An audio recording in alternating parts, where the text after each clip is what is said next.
Assalamualaikum warahmatullahi wabarakatuh.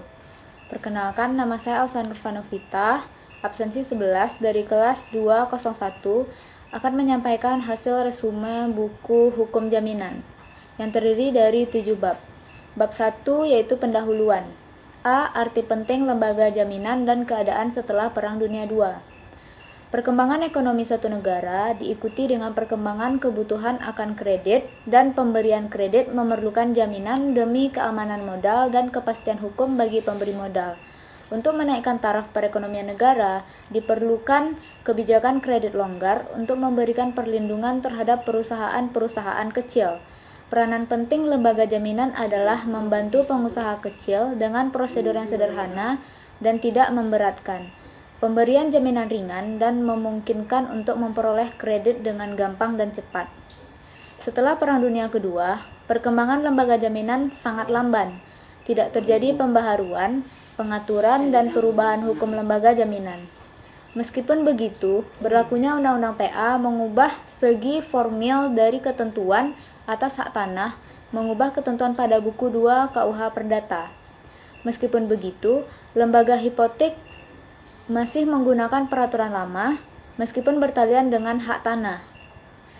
Masalah yang dihadapi adalah bagaimana cara membeli kapal dari luar negeri dengan mengangsur, dengan menggunakan kapal-kapal yang akan dibelinya itu sebagai jaminan. Di Indonesia mulai dikembangkan kredit hipotek untuk jaminan rumah atau bangunan. Di Belanda, sebagian besar pembelian dan pembangunan perumahan rakyat dilakukan dengan permintaan kredit dari bank dengan jaminan hipotek asal tanahnya telah ada lebih dulu, dan hendaknya persyaratan dari debitur disyaratkan pada fase pendaftaran hipotek dan tidak pada saat pembuatan akta hipotek di PPAT.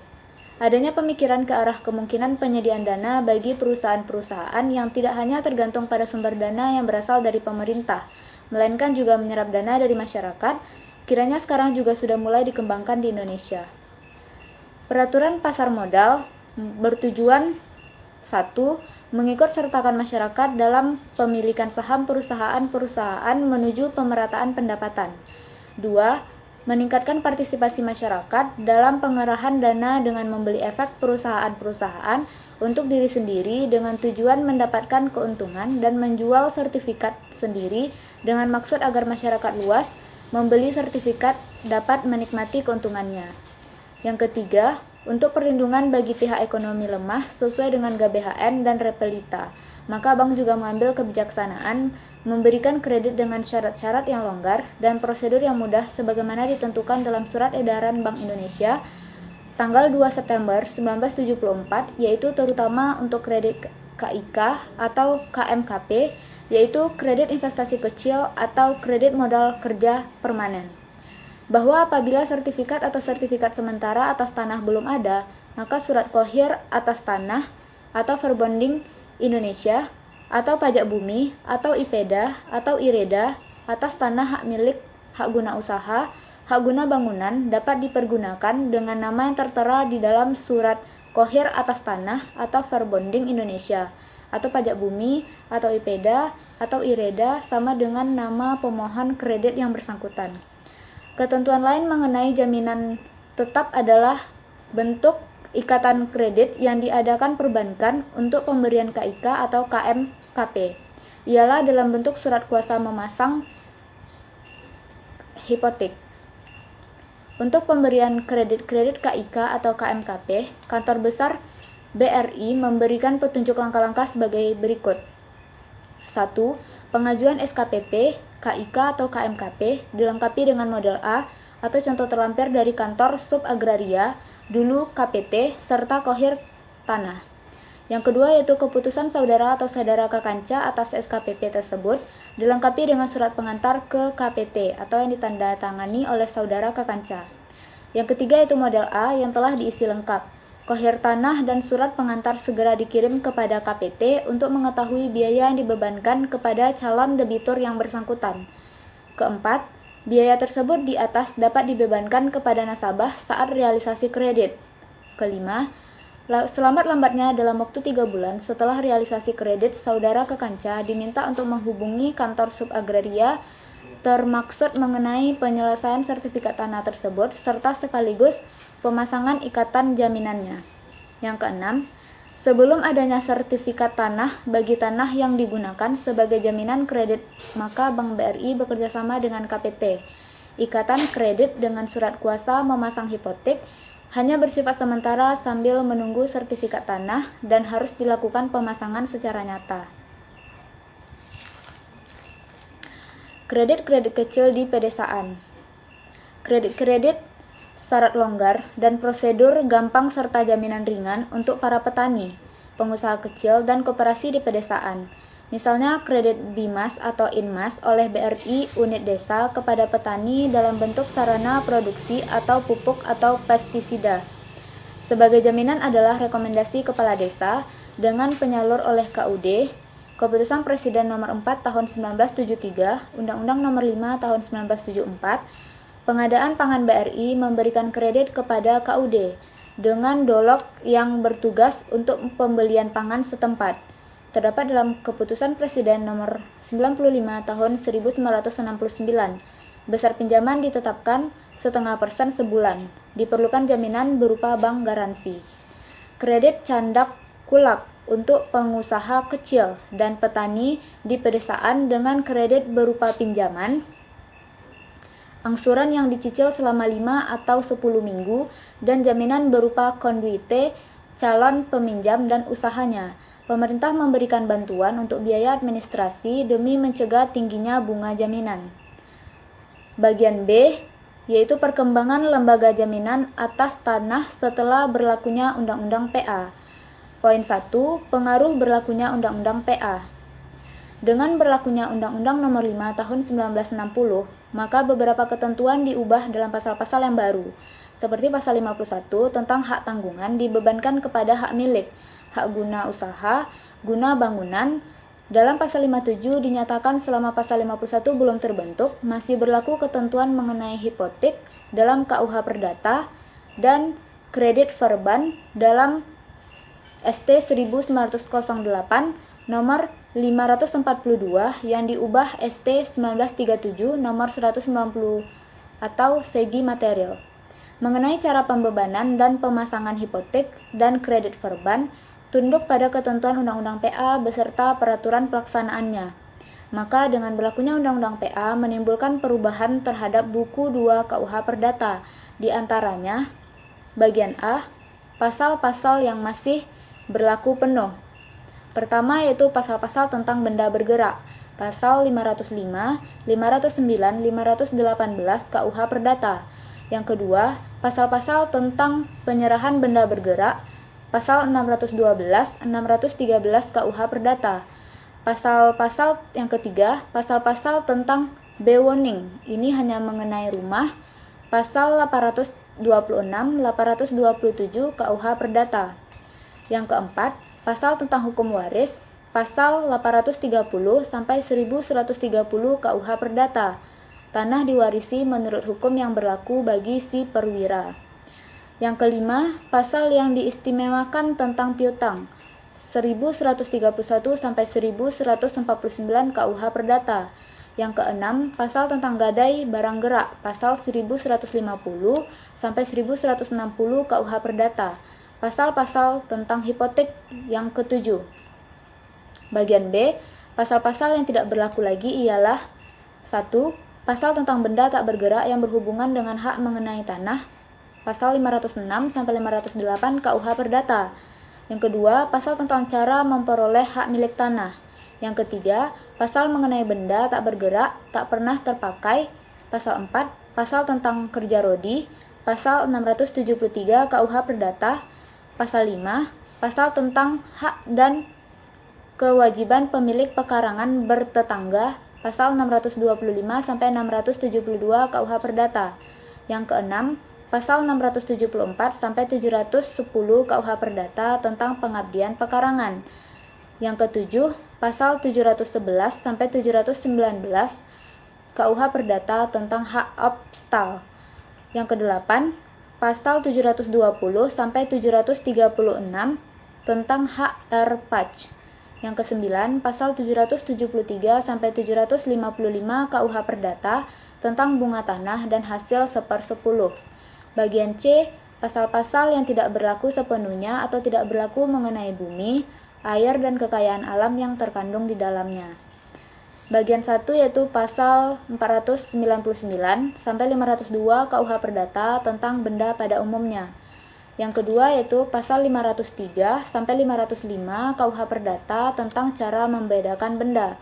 Yang ketiga pasal 529 sampai 568 KUH Perdata tentang bezit sepanjang tidak mengenai tanah. Yang keempat pasal 57 sampai 624 KUH Perdata tentang hak milik sepanjang tidak mengenai tanah. Yang kelima pasal 756 sampai 817 KUH Perdata hak memungut sepanjang tidak mengenai tanah. Yang keenam, pasal 818 sampai 829 KUH Perdata tentang hak pakai sepanjang tidak mengenai tanah. Yang kedua yaitu objek hak tanggungan melulu atas tanah saja. Dengan berlakunya Undang-Undang PA tahun 1960, diadakan penggolongan mengenai hak tanah yang dapat dibebani hipotek dan mana yang dapat dibebani kredit verban. Hak yang dapat dibebani hipotek yaitu milik, guna bangun, obstal, erpach, dan guna usaha yang berasal dari konversi hak tanah barat yaitu hak eigendom. Hak tanah yang dapat dibebani hipotek dan mana yang dapat dibebani kredit verban. Milik, guna bangun, guna usaha yang berasal dari tanah adat. Undang-Undang PA dan PMA Nomor 10 Tahun 1961 menentukan bahwa hipotek maupun kredit verban hanya dapat dibebankan atas hak atas tanah saja yang berupa hak milik, hak guna bangunan, dan hak guna usaha, tidak meliputi segala sesuatu yang berada di atas tanah. Misalnya rumah, bangunan, dan tanaman dapat dibebankan terpisah di atas tanah tersebut. Dalam Undang-Undang PA tidak terdapat ketentuan mengenai status bangunan, rumah yang berdiri di atas tanah, biaya pembuatan akta pembebanan PPAT, maupun biaya pendaftaran hipotek di KPT untuk memperoleh sertifikat hipotek atau CV hendaknya diperhatikan dalam pelaksanaannya menurut peraturan yang berlaku biaya materai hipotek 1% dari nilai hipotek. Yang ketiga yaitu subjek hipotek. Pasal 1168 KUH Perdata menentukan bahwa hipotek hanya dapat diletakkan oleh orang yang berkuasa memindahtangankan benda yang dibebani. Dalam ketentuan tersebut di atas, tidak ada ketentuan mengenai siapa yang dapat memberikan hipotek dan siapa yang dapat menerima atau mempunyai hak hipotek. Menurut pasal 16 Undang-Undang PA, hak atas tanah terdiri dari hak milik, hak guna bangunan, hak guna usaha, hak pakai, hak sewa, hak membuka tanah, hak memungut hasil hutan, dan hak-hak lain. Menurut Undang-Undang PA, yang berhak mempunyai hak milik itu hanya WNI. Pada asasnya, badan hukum menurut tata hukum sekarang tidak berhak mempunyai hak milik kecuali badan hukum yang ditunjuk pemerintah diperbolehkan mempunyai hak tanah. Berdasarkan PP Nomor 38 Tahun 1963, ada 4 golongan badan hukum yang berhak mempunyai tanah, yaitu yang pertama badan pemerintah, yang kedua perkumpulan-perkumpulan koperasi pertanian, yang ketiga badan-badan sosial yang ditunjuk Menteri Dalam Negeri, yang keempat badan-badan keagamaan yang ditunjuk Menteri Dalam Negeri. Setelah berlakunya Undang-Undang PA, negara tidak lagi mempunyai hak milik atas tanah, melainkan negara mempunyai hak menguasai atas seluruh tanah di wilayah negara. Oleh karena yang dapat dibebani hipotek itu hanya hak milik, hak guna usaha, dan hak guna bangunan, maka yang dapat menghipotekkan ialah hanya mereka yang berhak mempunyai hak-hak tersebut, yaitu WNI dan Badan Hukum Indonesia. Yang keempat yaitu mulainya hipotek.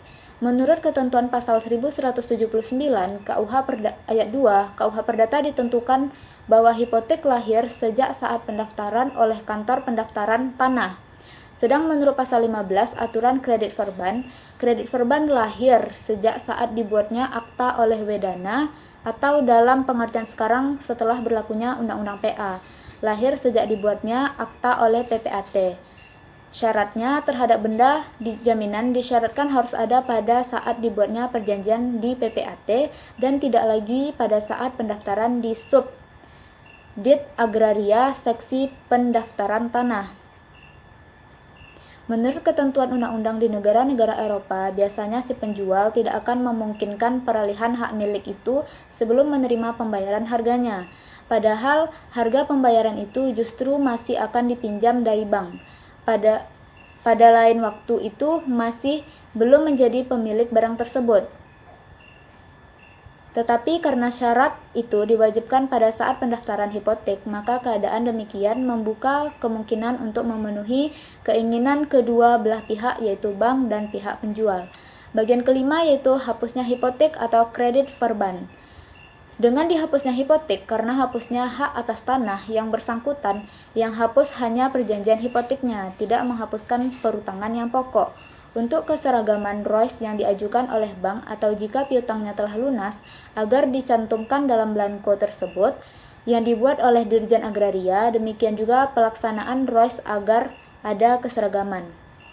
Bagian C, lembaga jaminan di luar negeri. Poin A, lembaga jaminan dengan menguasai bendanya Promissory Security terdiri atas 1. Pledge or Pawn, yaitu lembaga jaminan gadai dan tertuju pada benda bergerak.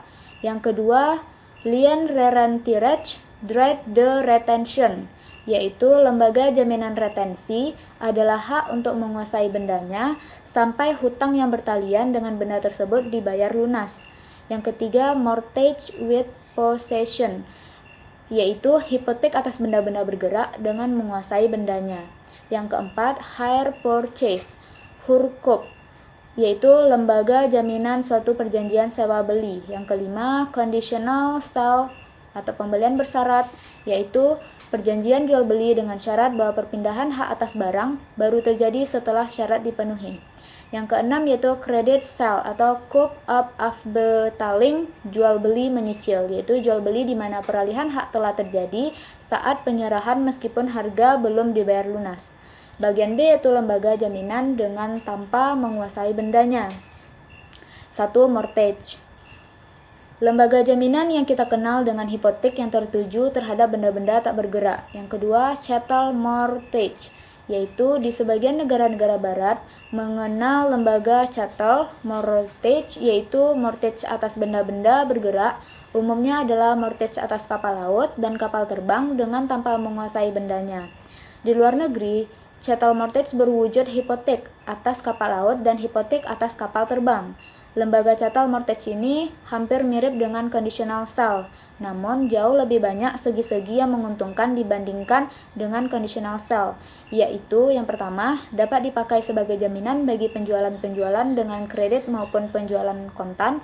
Yang kedua, dapat dipergunakan untuk melindungi baik keuntungan yang masih akan ada maupun yang telah ada. Yang ketiga, dapat dipergunakan terhadap benda-benda yang telah ada maupun yang akan ada. Yang ketiga yaitu fiduciary transfer of ownership, security transfer of title, transfer of ownership, fiduciar eigendom overdracht, yaitu lembaga jaminan yang di Indonesia dengan fidusia atau perpindahan hak milik atas kepercayaan yang dipakai sebagai jaminan utang. Yang keempat, leasing, yaitu suatu perjanjian di mana si penyewa atau lessee menyewa barang modal dengan usaha tertentu dengan mengangsur untuk jangka waktu tertentu dan jumlah angsuran tertentu, di mana lamanya perjanjian sewa menyewa berapa kali mengangsur jumlahnya angsuran sama dengan nilai ekonomi dari benda ini. Berdasarkan surat keputusan bersama Menteri Keuangan, Perindustrian dan Perdagangan nomor 30 yang bermaksud dengan leasing adalah setiap kegiatan pembiayaan perusahaan dalam bentuk penyediaan barang-barang modal untuk digunakan dalam jangka waktu tertentu berdasarkan pembayaran secara berkala disertai dengan hak milik, hak pilih atau opti bagi perusahaan itu untuk membeli barang modal tersebut atau memperpanjang jangka waktu leasing berdasarkan nilai sisa yang telah disepakati bersama.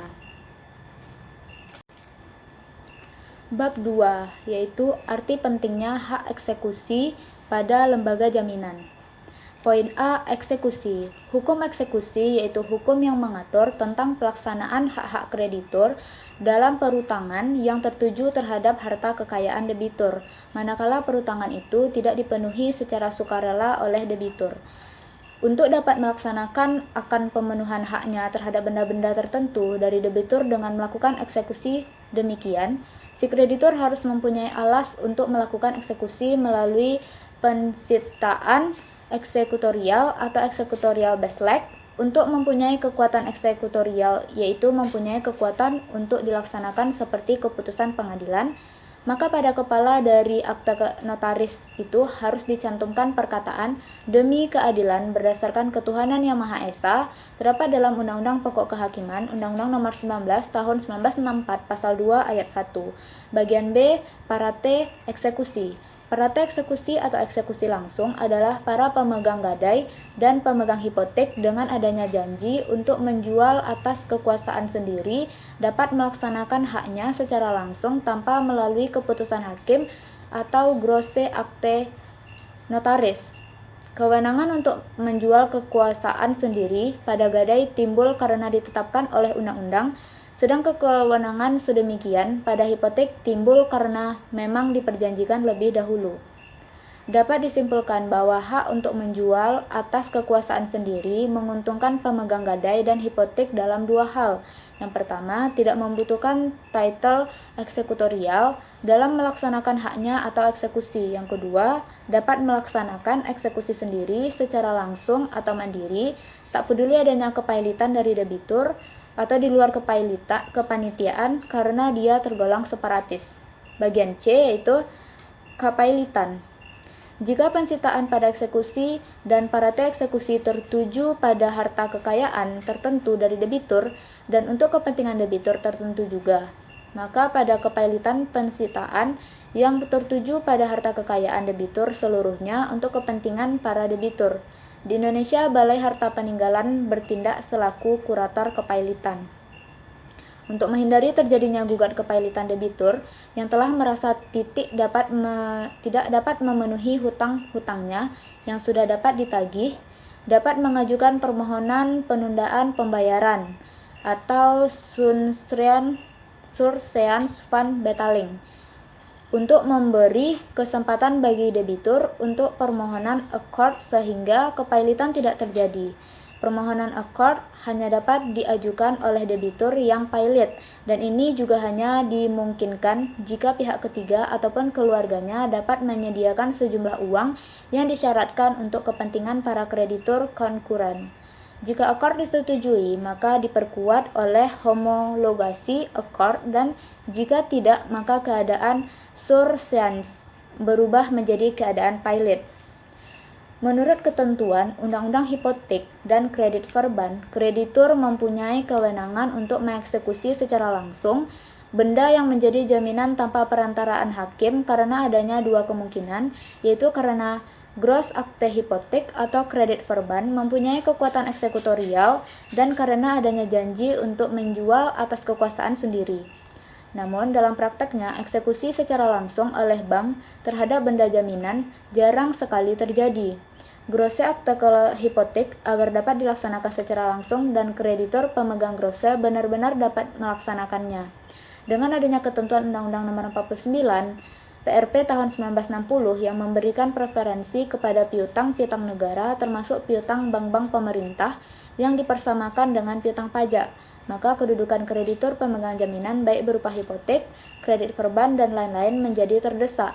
Oleh karena itu, karena perlu adanya ketentuan yang menjamin bahwa dalam pelaksanaan dari hak preferensi dari piutang-piutang negara tersebut mendapat perhatian dari pemerintah.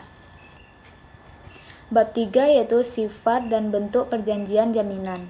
Poin A. Perjanjian yang bersifat aksessoir. Mengenai sifat perjanjian jaminan lazimnya dikonstruksikan sebagai perjanjian yang bersifat aksessoir, yaitu perjanjian yang dikaitkan dengan perjanjian pokok serta mengabdi pada perjanjian pokok. Contohnya adalah dalam perjanjian perbankan, perjanjian pokoknya yaitu perjanjian membuka kredit oleh bank, lalu diikuti oleh perjanjian tambahan aksessoir yang dikaitkan dengan perjanjian pokok tersebut. Akibat hukum yang dapat ditimbulkan oleh perjanjian aksessoir yaitu 1. Adanya tergantung pada perjanjian pokok. Yang kedua, hapusnya tergantung pada perjanjian pokok. Yang ketiga, jika perjanjian pokok batal, maka ikut batal. Yang keempat, ikut beralih dengan beralihnya perjanjian pokok. Yang kelima, jika perutangan pokok beralih karena sesi, subrogasi, maka ikut beralih juga tanpa penyerahan khusus. Bagian B, sifat hak jaminan dalam praktek perbankan di Indonesia. Adapun sifat dari hak-hak jaminan dalam praktek perbankan ada yang bersifat hak kebendaan dan juga bersifat hak perorangan. Tergolong jaminan yang bersifat hak kebendaan yaitu hipotek, kredit verban, gadai, fidusia. Sedangkan jaminan yang bersifat hak perorangan yaitu mortgage, perjanjian penggunaan, perutangan tanggung-menanggung, perjanjian garansi, dan lain-lain. Hak kebendaan memberikan kekuasaan langsung pada bendanya, sedangkan hak perorangan menimbulkan hubungan langsung antara perorangan yang satu dengan yang lainnya. Bab 4. Penggolongan dari lembaga-lembaga jaminan. Poin A. Jaminan yang lahir karena undang-undang dan karena perjanjian. Jaminan yang ditentukan oleh undang-undang ialah jaminan yang adanya ditunjuk oleh undang-undang tanpa adanya perjanjian dari para pihak. Hak-hak jaminan yang adanya harus diperjanjikan terlebih dahulu. Hipotek, gadai, kredit verban, fidusia, penanggungan, perjanjian garansi, perutangan tanggung-menanggung, dan lain-lain. B. Jaminan umum dan jaminan khusus. Jaminan umum adalah jaminan yang diberikan bagi kepentingan semua kreditur dan menyangkut semua harta kekayaan debitur dan sebagainya. Benda jaminan tidak ditunjuk secara khusus dan tidak diperuntukkan untuk kreditur. Sedangkan hasil penjualan benda jaminan dibagi-bagi antara kreditur dengan seimbang. Jaminan umum timbul dari undang-undang tanpa perjanjian terlebih dahulu. Jaminan khusus, jaminan yang ditunjuk oleh kreditur secara khusus sebagai jaminan piutangnya dan hanya berlaku bagi kreditur tersebut dengan berprinsip pada Undang-Undang Pokok Perbankan. Jaminan yang dimaksud adalah jaminan material dan imaterial atau watak, debitur, kemampuan ekonominya, jalannya perusahaan, keadaan administrasi, dan lain-lain. Jaminan khusus timbul dari perjanjian khusus yang diadakan antara kreditur dan debitur, dapat bersifat kebendaan maupun perorangan. C. Jaminan yang bersifat kebendaan dan hak perorangan. Jadi, jaminan yang bersifat kebendaan ialah berupa hak mutlak atas suatu benda, berhubungan langsung dengan pemiliknya, dapat dipertahankan, selalu mengikuti pemiliknya, dan dapat diperalihkan atau hipotek, gadai, dan lain-lain.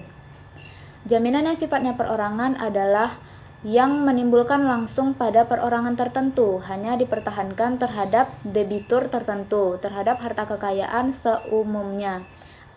Perbedaan hak kebendaan dari perorangan adalah asas prioritas atau hak kebendaan dan asas kesamaan pada hak perseorangan. Berlaku ketentuan yang lebih tua mengalahkan yang lebih muda.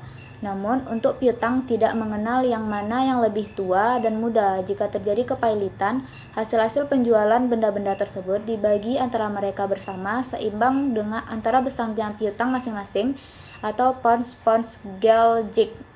Kecuali apabila ada perjanjian lainnya, jika tumbukan antara hak kebendaan dan hak perorangan pada asasnya hak perbendaharaan lebih tinggi ketimbang perorangan, tidak peduli kapan perjanjian didirikan. Poin D. Jaminan atas benda tidak bergerak dan bergerak. Penggolongan menjadi dua, yaitu benda bergerak dan tidak bergerak. Izin adanya pembedaan jaminan. Pembedanya adalah jika benda bergerak, dia bisa digadai atau fidusia. Namun, untuk benda tetap bisa ditetapkan sebagai hipotek atau kredit verban.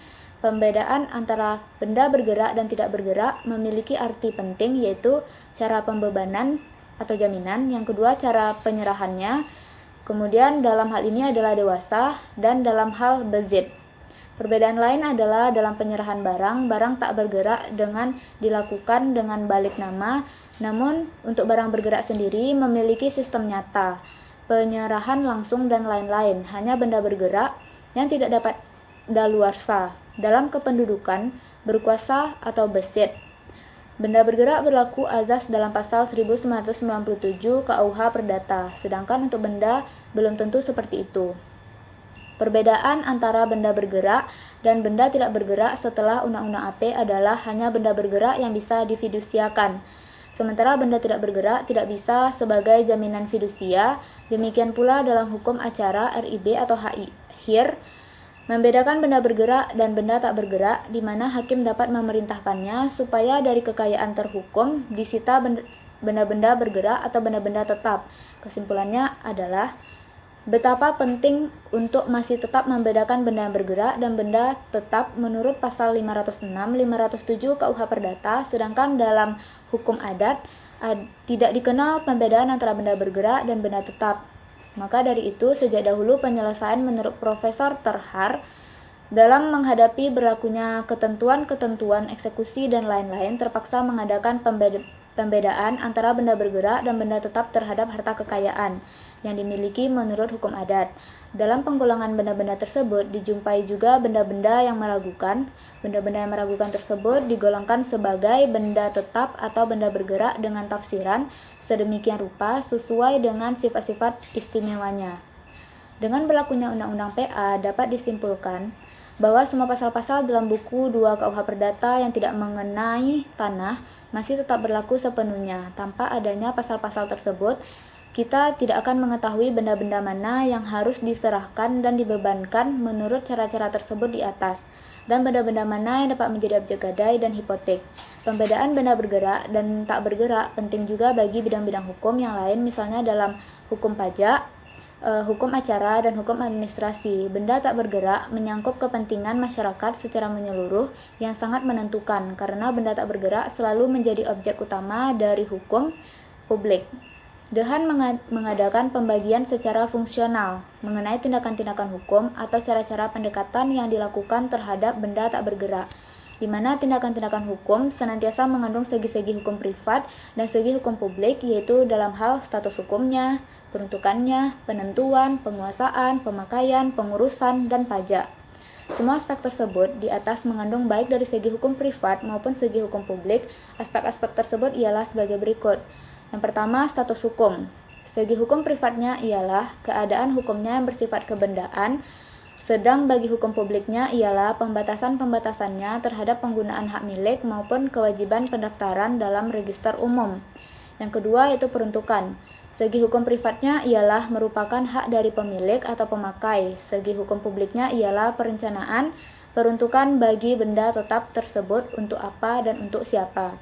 Yang ketiga, penentuan segi hukum privatnya ialah perjanjian penerimaan pekerjaan, sedang segi hukum publiknya ialah izin yang diperlukan dan prosedur pelaksanaan pekerjaan tersebut. Yang keempat, penguasaan peralihan hak dan pembebanan adalah aspek hukum privat tentang cara memperoleh penguasaan atas sesuatu benda, sedang aspek hukum publiknya penguasaan mempunyai cara-cara sendiri untuk memperoleh penguasaan atas benda tetap, misalnya dengan pencabutan pembebanan hak tukar-menukar. Yang kelima, hak pakai. Mengenai hak pakai ini banyak merupakan kegiatan dalam bidang hukum privat, meskipun persyaratan-persyaratan dari hak pakai banyak ditentukan oleh penguasa. Yang keenam, pengurusan. Pengurusan lazimnya berada pada pemilik atau pemakai benda, jadi termasuk bidang hukum privat. Namun di samping itu ada pengurusan yang justru wajib dilaksanakan oleh penguasa, namun bidang-bidang yang menyangkut kepentingan umum, misalnya penyelenggaraan pengairan, kebijaksanaan pertanian, perlindungan alam, penyelenggaraan kesehatan lingkungan, dan lain-lain. Yang ketujuh, pajak. Pajak terhadap benda tetap khususnya tanah terutama ditentukan syarat-syaratnya termasuk hukum publik, namun terdapat juga benda-benda terhadap benda tetap yang bersifat hukum privat karena sifat hak kebendaan dari benda tersebut, yaitu hak untuk meminta pemenuhan piutang atau hak verkal yang harus didahulukan dari piutang-piutang yang lain. Demikianlah arti pentingnya pembedaan benda bergerak dan benda tak bergerak dihubungkan dengan tindakan hukum terhadap benda tak bergerak. Berbagai bidang hukum dan terutama dalam masalah penyerahan dan pembebanan atau penjaminan benda. Jika benda jaminan merupakan benda bergerak, maka dapat dipasang lembaga jaminan yang berbentuk gadai atau fidusia. Untuk benda jaminan merupakan benda tetap, maka sebagai lembaga jaminan dapat dipasang hipotek atau kredit verban.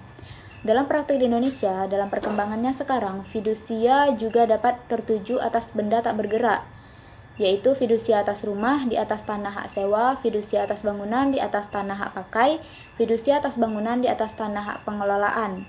Perkembangan demikian kiranya sangat memenuhi kebutuhan masyarakat dan perlindungan terhadap pihak ekonomi lemah, di mana justru tidak mempunyai hak milik di atas tanah yang dapat dijaminkan melalui lembaga hipotek dan kredit verban. Sedangkan jaminan cukup berharga atau bangunan, maka jalan keluarnya ialah lewat fidusia. Perkembangan dalam praktek demikian di Indonesia kiranya juga sesuai dengan ketentuan Undang-Undang PA yang berdasarkan asas. Poin E, jaminan dengan menguasai bendanya dan tanpa menguasai bendanya. Jaminan yang merupakan cara menurut hukum untuk pengamanan pembayaran kembali kredit yang diberikan dapat juga dibedakan atas jaminan dengan menguasai bendanya dan jaminan dengan tanpa menguasai bendanya. Jaminan yang diberikan dengan menguasai bendanya misalnya pada gadai, hak retensi. Sedangkan jaminan yang diberikan tanpa menguasai bendanya dijumpai pada hipotek, kredit verban atau ikatan kredit, fidusia, privilegi, penjaminan dengan menguasai bendanya dan tanpa menguasai bendanya. Demikian dikenal di seluruh perundang-undangan modern sekarang ini, hanya bentuknya yang agak berbeda-beda. Jaminan untuk menguasai bendanya bagi kreditur lebih aman terutama pada benda bergerak yang gampang dipindahkan dan berubah nilainya. Di sini kreditur menguasai benda dan memberikan perlindungan terhadap pihak ketiga atas gambaran yang salah mengenai tidak wewenangnya debitur atas bendanya. Wewenangnya menjual atas kekuasaan sendiri jika terjadi wan prestasi karena benda jaminan berada dalam tangan kreditur. Jaminan dengan menguasai bendanya, terutama pada gadai yang tertuju terhadap benda bergerak, memberikan hak preferensi dan hak yang senantiasa mengikuti bendanya. Juga pemegang gadai mendapat perlindungan terhadap pihak ketiga seperti seolah-olah pemiliknya sendiri dari benda tersebut. Ia mendapat perlindungan jika menerimanya benda tersebut dengan iktikat baik, yaitu mengira bahwa si debitur tersebut adalah pihak yang sesungguhnya dari benda itu. Jaminan dengan menguasai bendanya, terutama pada gadai di Indonesia, tidak begitu mengalami pertumbuhan. Dalam praktek perbankan Indonesia, gadai sedikit sekali dipergunakan, mungkin hanya sebagai jaminan tambahan di samping adanya jaminan pokok yang lain. Hal demikian terjadi terutama karena terbentur pada syarat pada gadai yang lama-kelamaan dalam perkembangan perkreditan di Indonesia dirasakan berat untuk dilaksanakan, karena debiturnya biasanya justru memerlukan benda jaminan itu untuk dipakai sehari-hari dalam rumah atau dipakai dalam pekerjaan atau perusahaan. Jaminan dengan tanpa menguasai bendanya akan menguntungkan debitur si pemilik benda jaminan yang justru memerlukan memakai benda jaminan itu. Tetapi itu tidak mudah, menjaminkan sesuatu benda dengan tetap menguasai benda itu oleh debitur, tanpa menimbulkan risiko bahaya bagi kreditur jika tidak disertai alat pengamanan yang ketat. Bab 5. Hak-hak jaminan yang lain. A. Hak privilegi adalah suatu hak yang diberikan oleh undang-undang kepada kreditur yang satu di atas kreditur lainnya, semata-mata berdasarkan sifat dari piutangnya. Pergantian kreditur dapat terjadi karena adanya cesi, subrogasi, novasi, pewarisan, legat, dan keputusan hakim. Privilegi dibedakan atas privilegi umum dan khusus. Privilegi umum tertuju terhadap benda-benda debitur, sedangkan privilegi khusus tertuju terhadap benda-benda kreditur. Privilegi khusus lebih didahulukan daripada privilegi umum dalam pasal 1138 KUH Perdata. Privilegi umum terdiri atas 7 macam hak privilegi yang ditentukan secara berurutan. Pasal 1149 KUH Perdata. Privilegi khusus terdiri atas 9 macam hak privilegi di mana tidak ditentukan urutannya. Pasal 1139 KUH Perdata. Privilegi diatur dalam titel pasal 19 buku 2 KUH Perdata. Privilegi ini sekalipun bukan merupakan hak kebendaan dalam 1-2 hal mempunyai sifat kebendaan juga. Dalam 1-2 hal menunjukkan sifat droit de suite. Privilegi ini sedikit banyak juga memberikan jaminan. Jadi, privilegi ini juga merupakan hak yang memberi jaminan tapi bukan merupakan hak kebendaan. Bertalian dengan jaminan ini, mengenai hubungan antara kreditur dan debitur, jaminan umumnya diatur dalam pasal 1131 dan 1132 KUH Perdata. Kreditur yang hak pelunasannya sama disebut kreditur konkuren, dan kreditur yang haknya didahulukan disebut kreditur preferen. Jikalau kreditur belum puas dengan jaminan umum, Undang-undang memungkinkan adanya jaminan khusus yang terdiri dari 2 macam. Bagian A, yaitu jaminan yang bertalian dengan benda. Yang pertama, PAN, Bab 20, Buku 2, KUH Perdata. Yang kedua, hipotek, Bab 21, Buku 2 KUH Perdata. Bagian B yaitu jaminan perorangan yang terdiri atas penanggung. Board ini adalah orang lain yang dapat ditagih. Kemudian tanggung menanggung serupa dengan tanggung renteng. Kemudian perjanjian garansi. Privilegi bukan jaminan yang bersifat kebendaan dan bukan jaminan yang bersifat perorangan, tetapi memberi jaminan juga. Privilegi itu diberikan oleh undang-undang, bukan diperjanjikan seperti PAN dan hipotek. PAN dan hipotek lebih didahulukan daripada privilegi, kecuali ditentukan oleh undang-undang.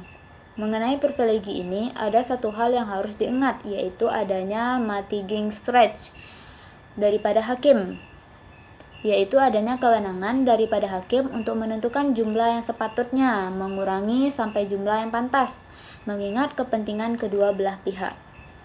Mengenai privilegi ini, ada satu hal yang harus diingat, yaitu adanya mitigating stretch daripada hakim, yaitu adanya kewenangan daripada hakim untuk menentukan jumlahnya yang sepatutnya, mengurangi sampai jumlah yang pantas, mengingat kepentingan kedua belah pihak.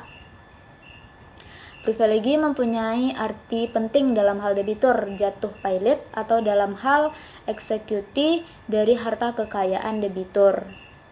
Poin B, hak retensi adalah hak untuk menahan suatu benda sampai suatu piutang yang bertalian dengan hak itu dilunasi.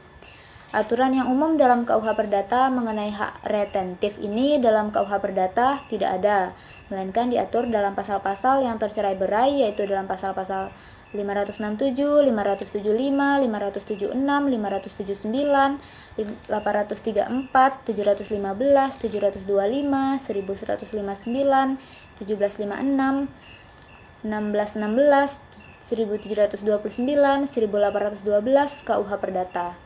Jadi tercerai-berai dalam hal-hal yang khusus, yaitu yang melekat pada penyewa, pawnholder, bezitter, tegaudetrow, lasteber, buruh, dan lain-lain. Sifat hak retenti tidak dapat dibagi-bagi, yang artinya jika sebagian saja dari hutang itu yang dibayar, maka tidak berarti harus mengembalikan sebagian dari barang yang ditahan. Kewenangan yang ada pada hak retenti adalah persamaan kedudukan dari kreditur. Bersama itu tidak hanya dapat diterobos oleh adanya penentuan undang-undang ataupun perjanjian seperti halnya yang terjadi pada privilegi dan hipotek, melainkan dapat juga oleh adanya hak retenti. Kekuasaan dari pemegang hak retenti atau retentor terletak pada kewenangan untuk menahan bendanya dan menolak penyerahan benda sebelum adanya pembayaran. Hak retenti hanya mengandung hak untuk menolak terhadap tuntutan untuk penyerahan barang, tidak mempunyai hak untuk didahulukan atau furang pemenuhannya terhadap barangnya yang ditahan. Hak retenti hanya tertuju pada barang dan tidak pada hak-hak. Jika barang itu terlepas dari kekuasaan retentor, maka berakhirlah hak retenti itu. Hak retenti senantiasa dikaitkan dengan piutang. Pemegang hak retenti adalah holder dari barang tersebut yang memperoleh perlindungan seperti halnya semua pemegang hak atas benda bergerak lainnya.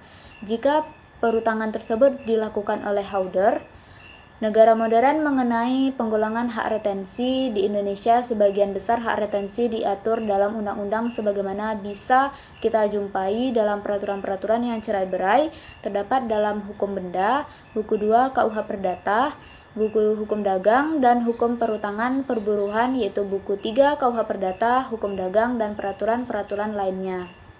Yang bagian ketiga yaitu cesi, bagian C yaitu cesi sebagai jaminan. Cesi merupakan penyerahan piutang atas nama yang dilakukan dengan cara membuatkan akta otentik atau akta di bawah tangan, kemudian dilakukan pemberitahuan mengenai adanya penyerahan itu oleh jurusita kepada debitur dari piutang tersebut.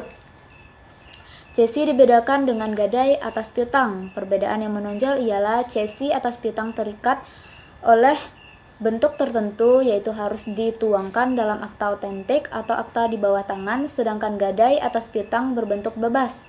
Cesi mulai pada saat selesai dibuat akta, sedangkan gadai mulai pada saat pemberitahuan.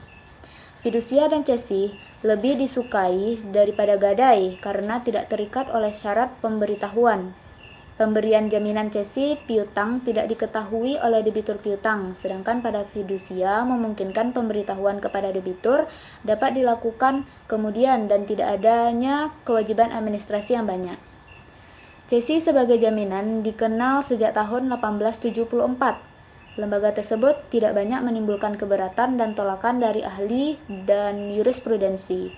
Dengan dibayarnya perhutangan pokok oleh cedent, maka cesi sebagai jaminan juga akan dihapus dan benda jaminan otomatis akan kembali kepada debitur tanpa ada retro cesi. Keuntungan cesi meliputi tidak terikat oleh syarat gadai. Tidak ada kewajiban administrasi yang banyak. Pemberitahuan kepada debitur dapat dilakukan kemudian. Hak verhal atas piutang menguntungkan, dan ces quonaris tidak perlu khawatir atas hak preferensi daripada fiskus seperti halnya gadai. Bagian D yaitu perutangan tanggung-menanggung. Terdapat hak yang bersifat memberi jaminan bagi kreditur karena ada beberapa debitur yang wajib membayar untuk prestasi kreditur. Tanggung renteng yang memberi jaminan ialah yang pasif, di mana dalam perutangan terdapat debitur yang wajib berprestasi, sementara tanggung renteng aktif di mana dalam perutangan tersebut terdapat beberapa kreditur yang berhak atas prestasi. Dalam perutangan tanggung renteng, pasif kreditur merasa terjamin karena terdapat lebih dari seorang debitur yang dapat ditagih. Masing-masing debitur dapat ditagih untuk memenuhi seluruh prestasi dan pelunasan. Tanggung renteng pasif terdiri dari adanya dua orang debitur atau lebih. Debitur berkewajiban sama, pelunasan oleh seorang debitur membebaskan debitur lain, dan perutangan dari debitur tanggung renteng mempunyai dasar atau asal yang sama. Tanggung renteng pasif menimbulkan dua macam akibat, yaitu hubungan hukum bersifat ekstern dan hubungan hukum bersifat intern. Penanggung terikat secara tanggung renteng bersama debitur utama. Keterikatan ini harus dirumuskan secara tegas dalam akta perjanjian penanggungan. Tanpa adanya perumusan yang tegas, si penanggung hanya akan terikat sebagai penanggung biasa. Poin E, perjanjian garansi. Dalam perjanjian garansi sering dijumpai figur yang bersifat memberikan jaminan. Figur yang dimaksud dinamakan menanggung pihak ketiga ialah memperkuat atau bertanggung jawab guna kepentingan pihak ketiga. Dalam KUH Dagang ialah dalam hukum wesel pasal 108 KUHD terdapat ketentuan bahwa penerbit wesel menanggung bahwa tersangkut nanti akan membayar. Jadi, berbuat atau tidaknya berbuat, pihak ketiga itu dapat dijamin atau ditanggung. Dengan adanya para kreditur, di antara kreditur bersama itu mempunyai kedudukan preferensi, di mana pemenuhan piutangnya harus didahulukan dari yang lain. Mempunyai kedudukan yang lebih tinggi dari yang lain, pada asasnya setiap piutang dapat dijadikan mempunyai kedudukan preferensi, yaitu dengan diberi jaminan, gadai, atau hipotek atau kredit verban. Sedangkan piutang yang mempunyai preferensi timbul karena undang-undang sudah ditentukan secara limitatif terdiri atas privilegi umum pasal 1139 KUH Perdata dan privilegi khusus pasal 1149 KUH Perdata.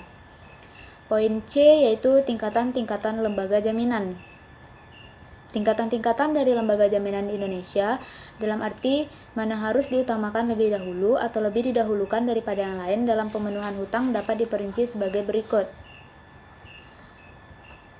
Pertama kali yang paling diutamakan ialah hipotek dan gadai, kemudian menyusul para pemegang hak privilegi karena ada pada dasar asasnya apa yang ditentukan oleh para pihak itu lebih didahulukan daripada ketentuan undang-undang. Sedangkan privilegi timbul dari undang-undang para pemegang hipotek dan pemegang gadai itu lazim disebut separatis. Sedangkan para pemegang hipotek atau CV, gadai dan privilegi itu disebut kreditur preferen, yaitu kreditur yang pemenuhannya diutamakan dari kreditur lainnya, mempunyai hak preferensi pasal 1133 KUH Perdata. Kita mengenal privilegi umum dan khusus. Menurut ketentuan Undang-Undang Privilegi Khusus lebih diutamakan atau didahulukan dari privilegi umum. Namun ada dari pemegang privilegi ini yang mempunyai kedudukan lebih diutamakan dari hipotek dan gadai, yaitu fiskal privilegi atau privilegi pajak. Setelah itu baru muncul para kreditur kongruen, yaitu para kreditur yang sama-sama berhak atas pemenuhan piutang seimbang dengan besarnya piutang masing-masing. Jika ada tumbukan antara hak-hak yang bersifat kebendaan dan hal yang bersifat perorangan, maka kebendaan lebih dimenangkan daripada hak perorangan. Bab 7. Lembaga jaminan perorangan. Yang pertama, arti pentingnya perjanjian penanggungan atau mortgage guarantee. Ya, dalam hubungan hukum bagaimana timbul perjanjian penanggungan. Pada umumnya, penanggungan itu dapat timbul untuk menjamin perutangan yang timbul dari segala macam hubungan hukum. Dahulu, penanggungan juga lazim diberikan oleh seseorang tertentu yang tanpa mempunyai kepentingan sesuatu dan murni atas dasar rasa persahabatan menanggung untuk memenuhi pertanggungan orang lain. Namun perkembangan demikian hampir tak pernah terjadi. Sekarang penanggungan sebagai lembaga jaminan banyak digunakan dalam praktek karena alasan-alasan sebagai berikut. 1. Si pengguna mempunyai persamaan kepentingan ekonomi di dalam usaha dari si peminjam, misalnya dalam keadaan-keadaan sebagai berikut. A. Si peminjam sebagai direktur perusahaan selaku pemegang saham terbanyak dari perusahaan tersebut secara pribadi ikut menjamin hutang-hutang dari perusahaan. B. Perusahaan induk ikut menjamin hutang-hutang perusahaan cabang atau anak cabang. Yang kedua yaitu penanggung memegang peran penting dan banyak terjadi dalam bentuk bank garansi, di mana yang bertindak sebagai pemegang atau boards adalah bank, dengan ketentuan bahwa bank mensyaratkan adanya provisi dari debitur dan bank mensyaratkan adanya sejumlah uang atau deposito yang disetorkan pada bank. Yang ketiga yaitu penanggungan mempunyai peran penting karena lembaga-lembaga pemerintah lazim mensyaratkan adanya penanggungan untuk kepentingan perusahaan kecil. 2. Sifat, isi, dan bentuk perjanjian penanggungan. Perjanjian penanggungan tergolong jaminan perorangan. Yang dimaksud penanggungan ialah suatu perjanjian di mana seorang pihak ketiga guna kepentingan si berhutang mengikatkan diri untuk memenuhi perutangan si berhutang, manakala si berhutang itu wan prestasi. Tujuan dan isi dari pengutangan penanggungan ialah memberikan jaminan untuk dipenuhinya perutangan dalam perjanjian pokok. Dari beberapa ketentuan undang-undang dapat disimpulkan bahwa perjanjian penanggungan adalah bersifat aksesorir. Perjanjian penanggungan sama kedekatannya dengan perjanjian aksesorir lain seperti hipotek, gadai, dan lain-lain akan memperoleh akibat-akibat hukum tertentu, yaitu 1. Adanya perjanjian penanggungan tergantungan pada perjanjian pokok. 2. Jika perjanjian pokok batal, maka perjanjian penanggungan ikut batal. 3. Jika perjanjian pokok dihapus, perjanjian penanggungan ikut dihapus. Dengan diperalihkannya piutang pada perjanjian pokok, maka semua perjanjian aksesorir yang melekat pada piutang itu beralih.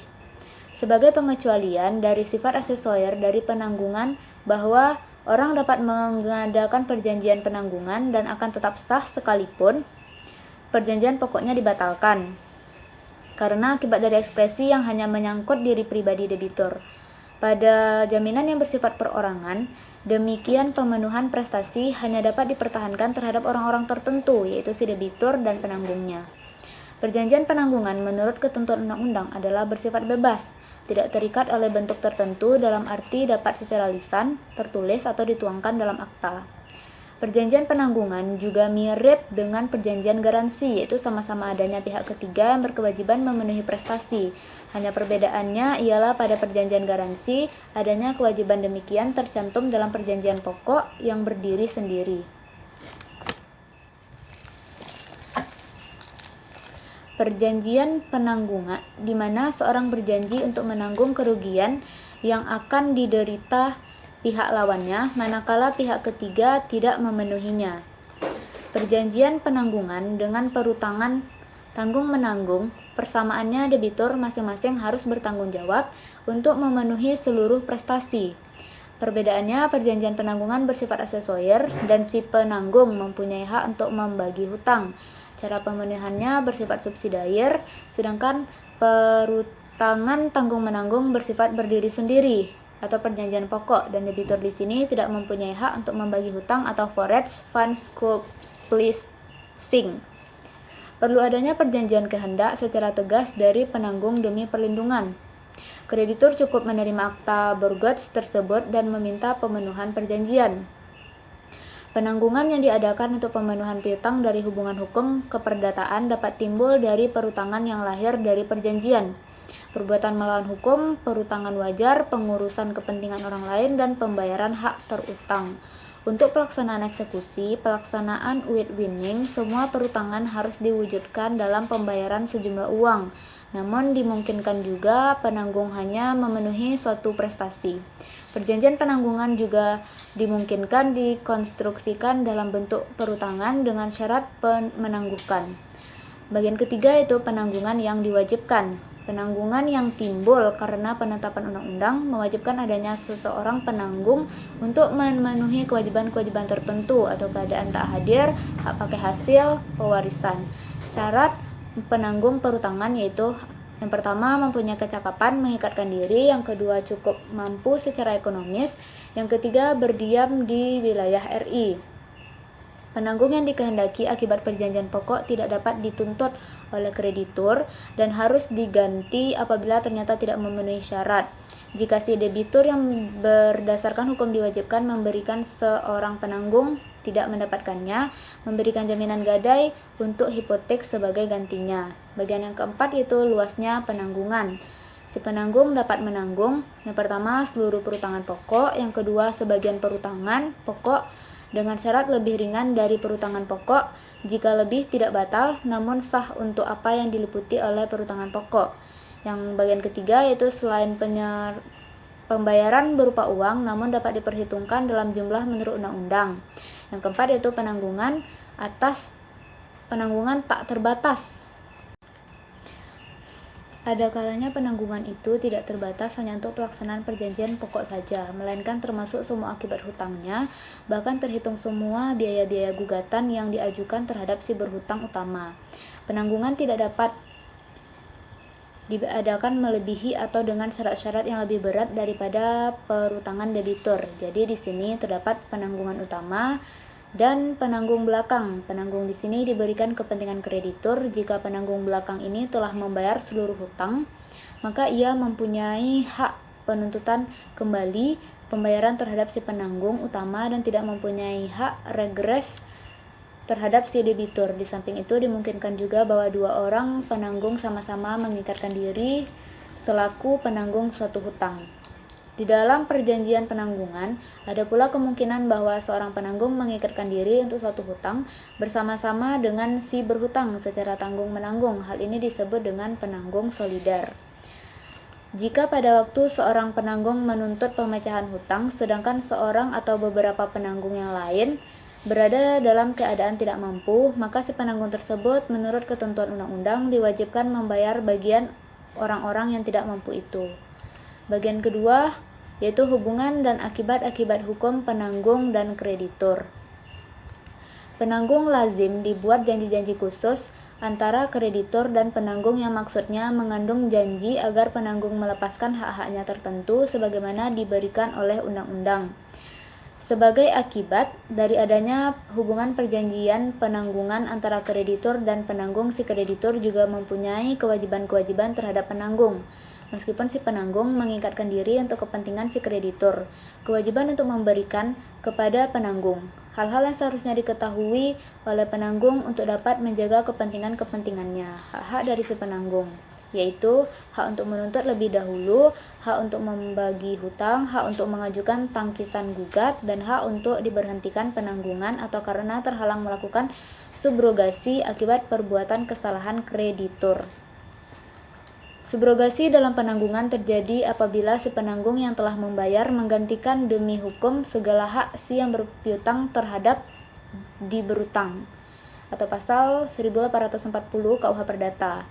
Pasal 1400 KUH Perdata juga menyatakan bahwa subrogasi atau pergantian hak-hak si berpiutang kepada seorang pihak ketiga yang membayar kepada si berpiutang itu, baik dengan persetujuan pasal 1401 KUH Perdata maupun demi undang-undang pasal 1402 KUH Perdata.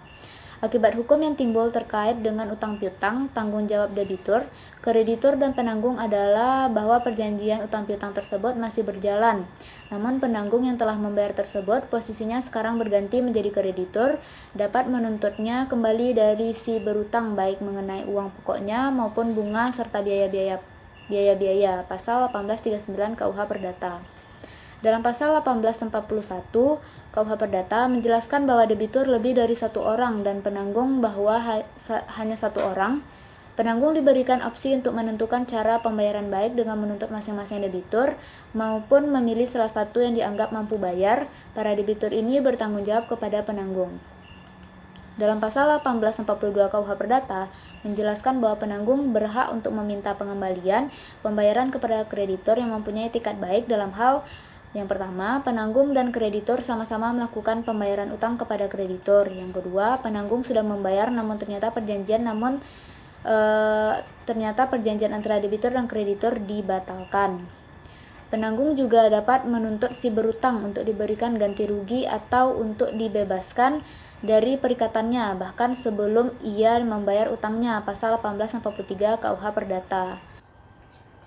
Pasal 1844 KUH Perdata, dalam kondisi penanggung melunasi utang karena digugat di muka hakim dan penanggung lainnya tidak mampu bayar, maka penanggung boleh menuntut haknya ke penanggung lainnya sesuai proporsinya, namun bersifat sementara karena bisa menuntut ke debitur.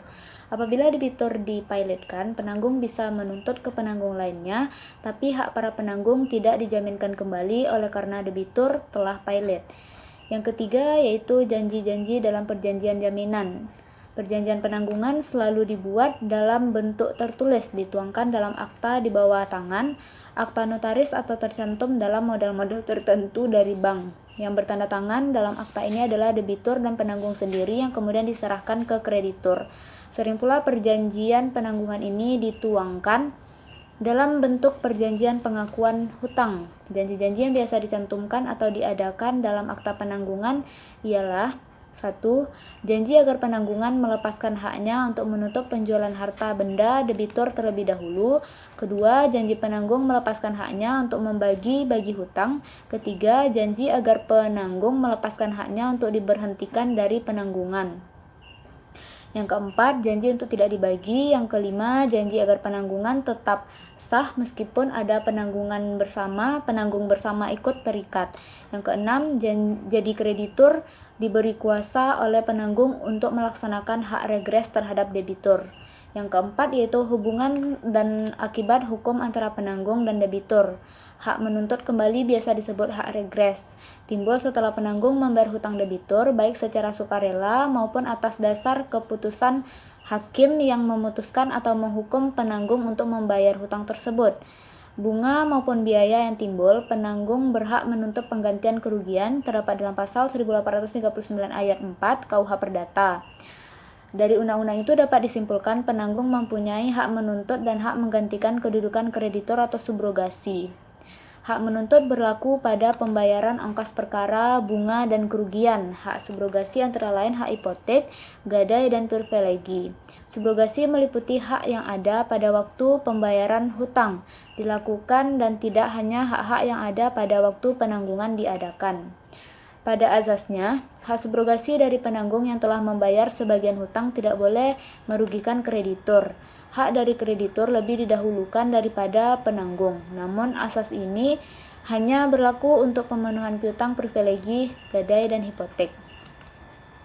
Yang kelima yaitu jenis dan macam penanggungan. Jenis penanggungan didasarkan pada kemungkinan alasan-alasan timbulnya penanggungan. Pada pokoknya, bentuk-bentuk penanggungan yang dikenal di luar negeri dan praktek perbankan di Indonesia ialah sebagai berikut. Yang pertama, jaminan hutang atau jaminan kredit. Yang kedua, jaminan bank. Yang ketiga, jaminan pembangunan. Yang keempat, jaminan saldo. Yang kelima, jaminan oleh lembaga pemerintah. Yang selanjutnya itu peraturan tambahan. Yang pertama, Keputusan Menteri Perdagangan dan Koperasi Nomor 34 /KP/2/80 tentang perizinan kegiatan usaha sewa beli atau hire purchase, jual beli dengan angsuran dan sewa atau renting.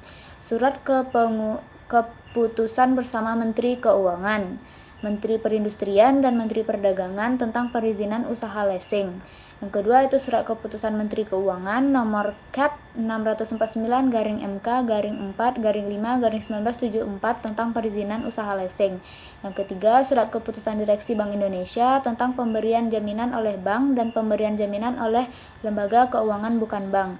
Yang keempat, Keputusan Menteri Keuangan nomor 2/271/KMK 11/1980 tentang penunjukan bank dan lembaga keuangan yang dapat menerbitkan jaminan dalam rangka pelaksanaan pasal 18 Keputusan Presiden nomor 14A tahun 1980 tentang pelaksanaan anggaran pendapatan dan belanja negara. Sekian dari saya tentang resume buku hukum jaminan. Salah dan janggal saya mohon maaf. Wabillahi taufiq wal hidayah. Wassalamualaikum warahmatullahi wabarakatuh.